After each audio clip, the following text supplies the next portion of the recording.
But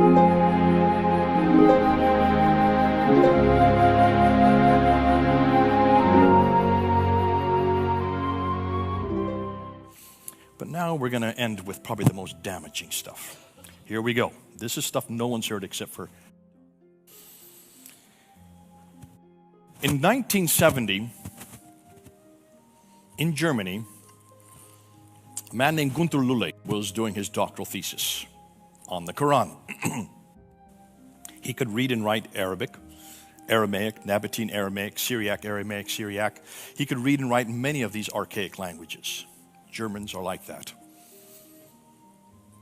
And he decided to look at the Quran, and he noticed that he was coming across the beautiful poetry. As he was looking at these beautiful poetry, a good bit of the Quran is poetry. And this is why Muslims say this is what makes it.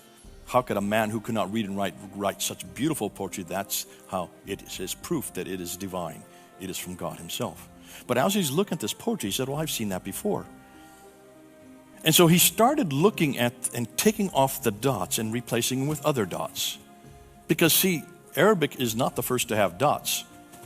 Your language, Aramaic, has dots, does it not, Habib?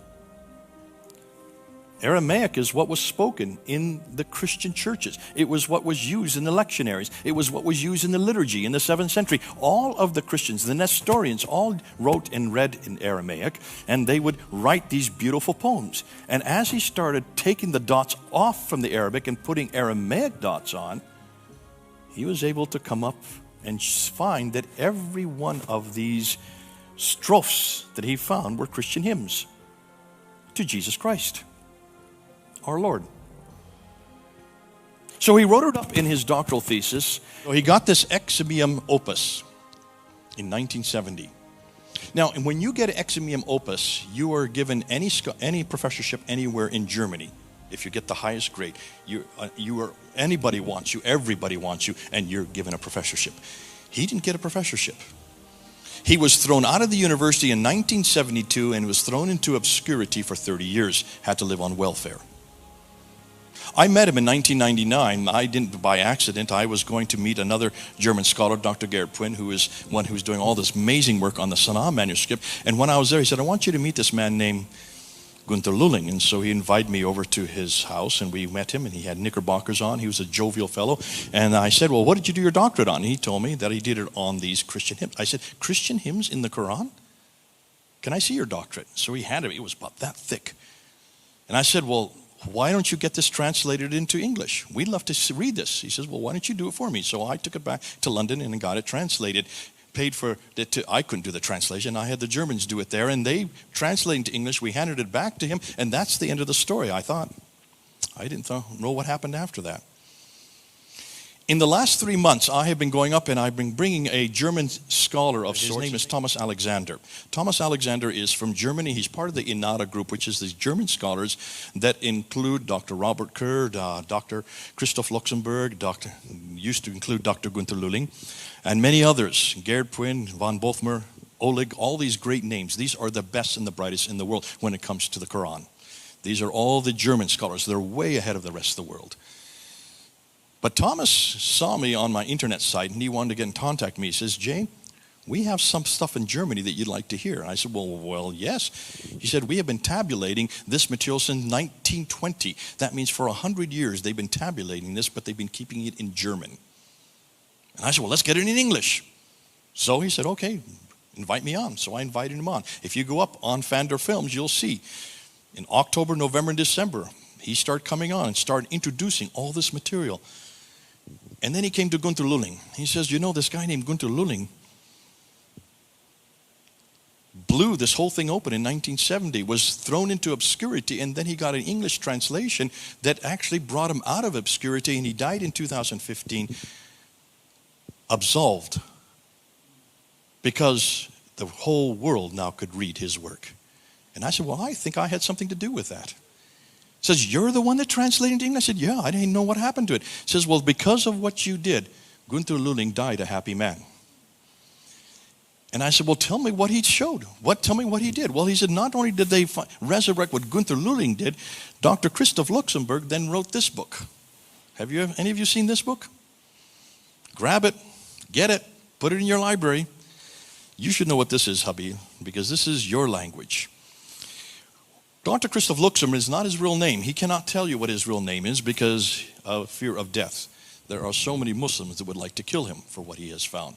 He decided to go one step further from Götterlöhnling, and he decided to go and look at these Arabic texts, and then he applied a methodology, 7 different ways of peeling back the layers from the text to find what was underneath. Let me just go through the 7 very quickly. The first thing he did is he went to look at the words in Al-Tabari's tafsir, his commentary in the Arabic. That was from the 10th century. If he couldn't find any help there, and then he went to the 13th century to Ibn Manzur's dictionary in Arabic. If that didn't help, then he went to what they called homonymous Aramaic roots, looking for roots in Aramaic, in your language. And if that didn't work, then they went and started pulling off the diacritical, the dots off the Arabic. And then number 5, he then went into looking at Aramaic, replacing it with Aramaic dots, your language.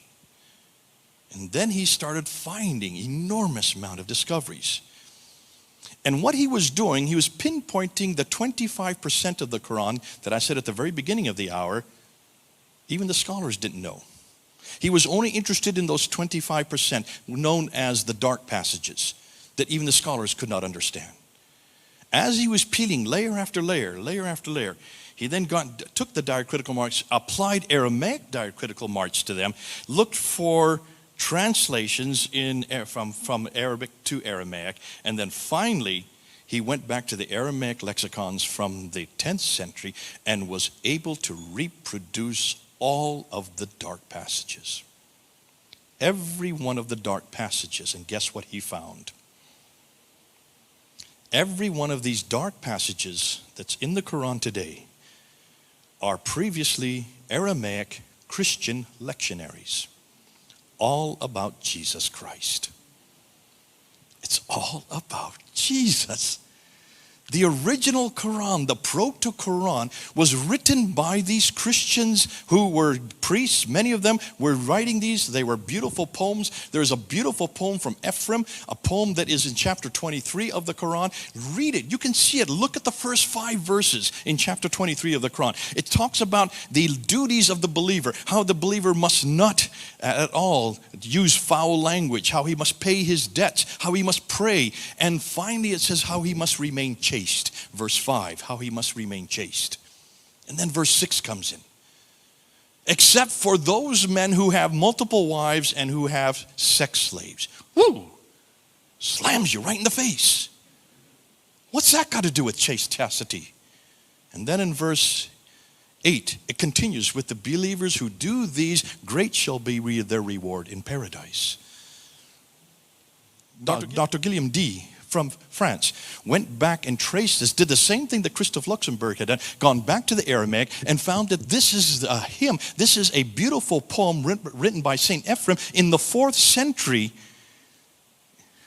It's all about what a believer is until you get to the word chaste.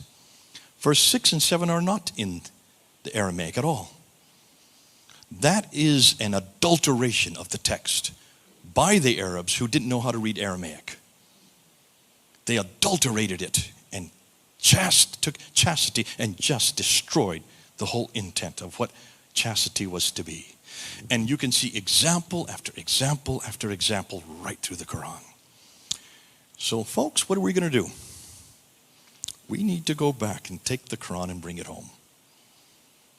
Bring it back to its Aramaic. You've got an Aramaic speaker in your church. You've got a treasure here. We've got to take it back to its original language, to its original intent. We've got to take it back to Jesus. The Quran in its original form. Now can you see why all this adulteration is all through the Quran? What it does to women. Look at the violence all the Quran. That is not there in the original text. That has been adulterated by the Arabs, who then later became Muslims and imposed their agenda. It all happened during the Abbasid period from 749 on. This we've just found out. And the Germans are the ones who have discovered it. And the head of all this group, Dr. Robert Kerr, has now agreed to come on Fander Film starting this month. He's going to unpack all the new material that I've not even heard yet. It just gets better and better. Now, can you see what I've just done in this last hour? I've taken a book, this one here, that claims to be eternal, and I've taken another book that doesn't claim to be eternal. This book claims to be eternal, uncreated, not fettered by human hands. This book doesn't claim to be eternal, is written by humans, inspired by God. In just 1 hour, looking internally and externally, I have proven to you that this book is not eternal. This book was not sent down to a man between 610 and 622. This book was not completed in 652 by a man named Uthman. This book has changed over and over and again. This book has gone from 7 down to 1 to 30 and back down to 1 again, proving it has human intervention all the way through. It is as human a book. This book was originally lectionaries, homilies, and hymns, Christian lectionaries, homilies, and hymns to Jesus Christ. And it has been adulterated by Islam. Can you see why we need to get this book and bring it home again? And what do you think they're going to find? Oh, who do you think they're going to find? His name is Jesus. Okay, time for questions.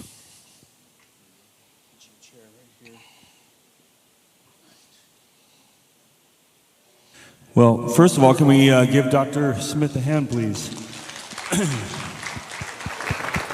I don't know about you, but I'm sure that many of us feel like we've just kind of imbibed a whole language and culture and story that we're not used to, and it's overwhelming. But I think that's a good exercise for a lot of us, and thank you for that. Appreciate it.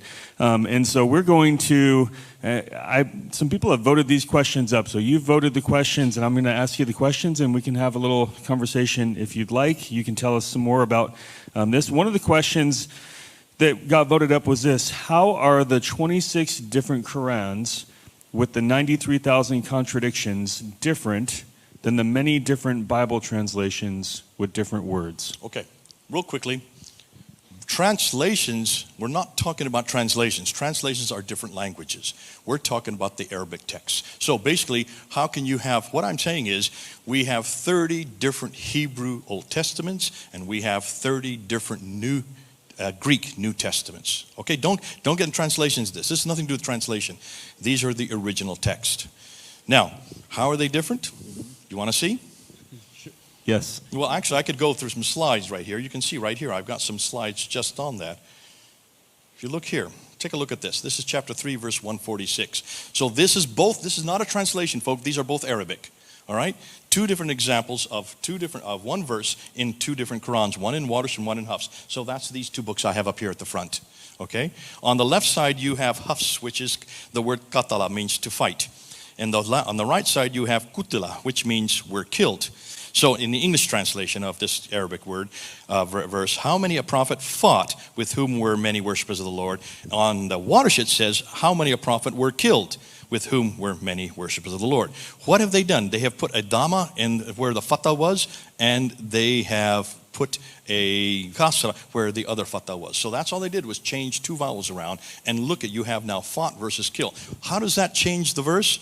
Well, if you're a prophet, I like to rather fight rather than be killed, wouldn't you think? So you can see this changes whether or not the prophet lives or not.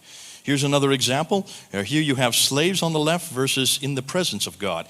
Are you slaves or are you in the presence of God?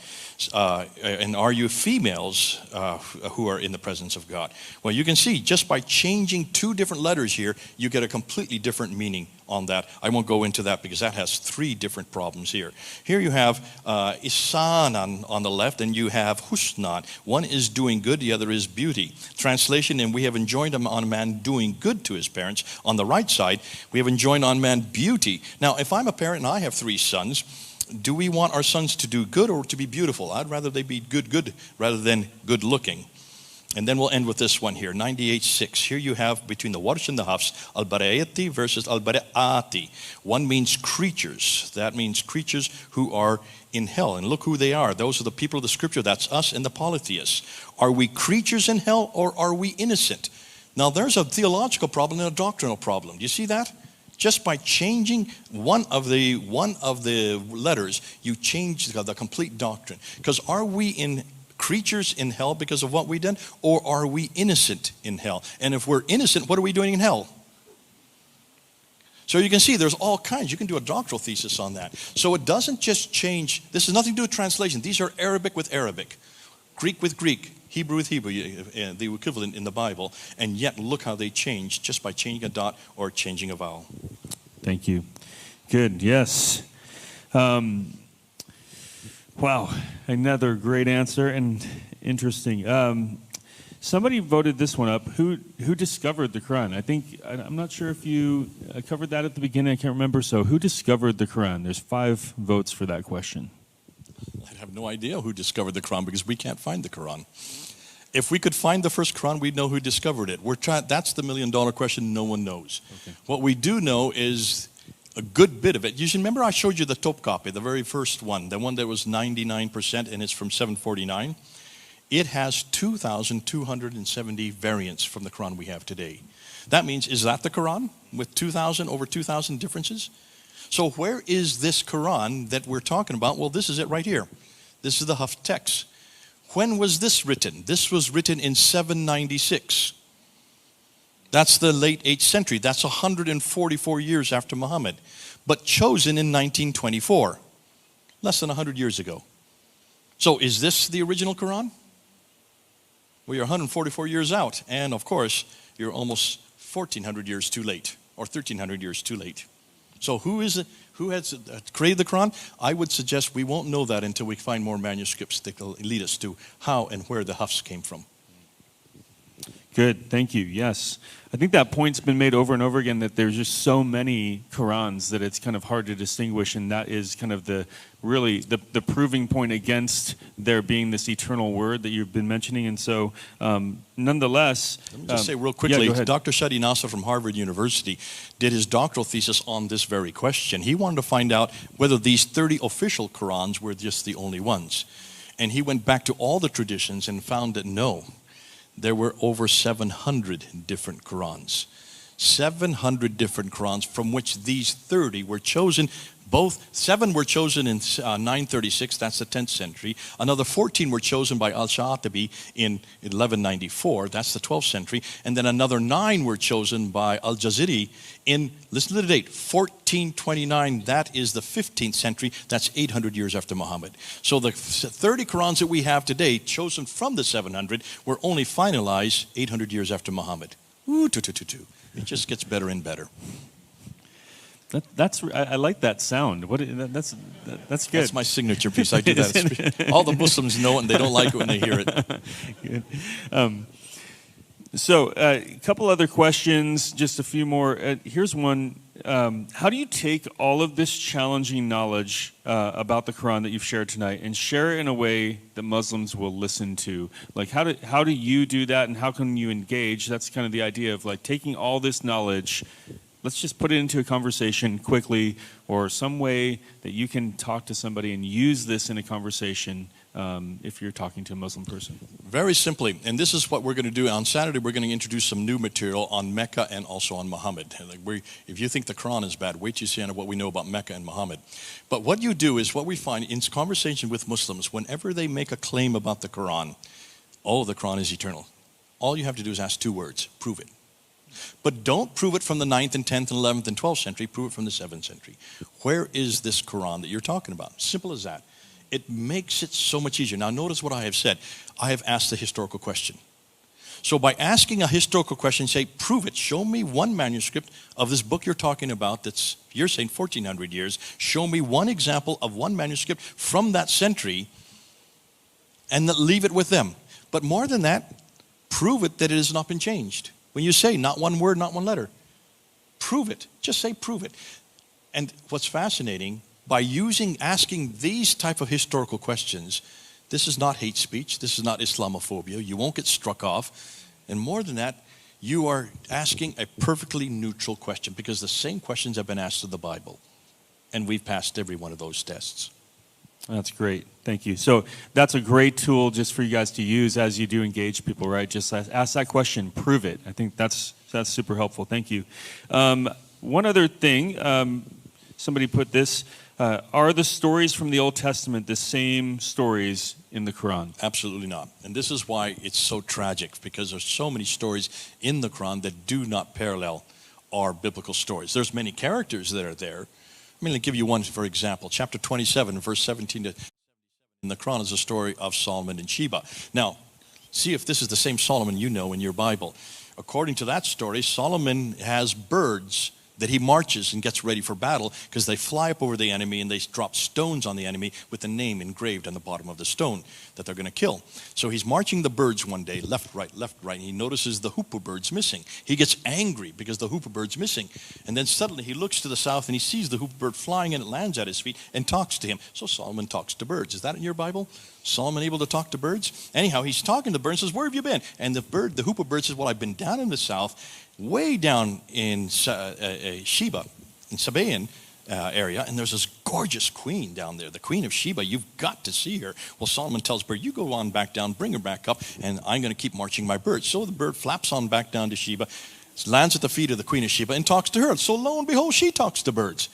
I guess in 1900 BC, everybody talks to birds back then. But not in my Bible, but according to the Quran, she then comes up to Jerusalem, comes into the doorway, and Solomon is sitting on his throne, and she comes to the doorway. As she's walking across, there's a pond, a puddle, like a little pond in between, and she realizes she's going to have to walk through it, and so she picks up her skirts to keep them from getting wet. That's where it ends in verse 77. Have you heard that story in your Bible? Absolutely not. Boy, I wish I had that in Sunday school. So where does this story come from? This does not come from the Bible. This comes from the Second Talmud of Sheba, written in the 2nd century. It's in a Jewish apocryphal account. It was written as a bedtime tale for their children, just putting biblical names onto it. But that had no right to be in any revelation from God, yet it was stuck in probably the 8th or 9th century because it was the only ones they had access to.